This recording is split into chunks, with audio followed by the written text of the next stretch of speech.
Kudlow going in. Hi. You're a designated hitter. What's your name? I think we're just rolling. There's a lot of momentum from this framework.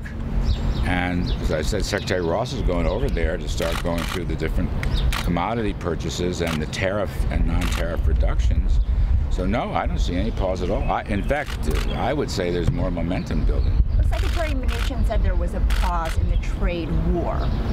So that's a different matter. And yes. So you have made clear, though, that tariffs are still on the table. As he did, by the way. But what then is on pause? In the next, I don't know if you put a time to it. What he's saying is, we had some 301 actions proposed, and those are suspended for the moment. Now, I agree with that. My point, and his point also, is if you look down the road, tariffs are going to play a role in any negotiation and enforcement. So I don't think there's any separation there. And China's aware of that. Of course. This was very carefully negotiated out by Mr. Mnuchin, I might add. So the answer isn't never. The answer is that stuff on the books, which is the 301, which was not enacted, as you know, but was proposed, and then they counter-proposed, that is suspended for the moment. What about ZTE? Is that part of the current negotiation or separate? You know, it's like part of the landscape, but it actually is not a trade issue. It's an enforcement issue. Well, it's a sanctions issue, so, yes. You know, I mean, why are we talking to them at all? Because they asked.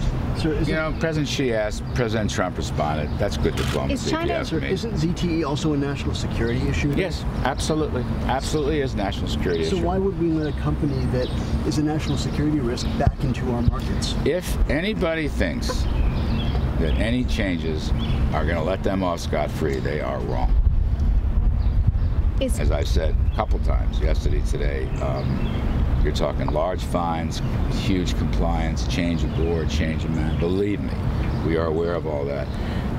My sense is, and it's Secretary Ross's decision to recommend to the president, my sense is you might be looking perhaps at some changes around the edges, but I don't know. I'm just saying we are aware of security issues, sanctions issues, technology theft issues, etc., etc.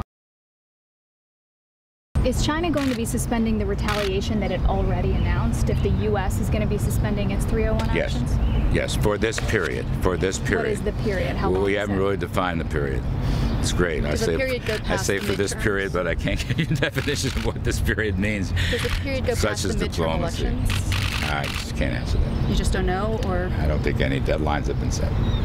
I know you don't want to commit to hard numbers in terms of how much China has agreed to slash, but what about in terms of how much they've agreed to purchase when it comes to U.S. agriculture?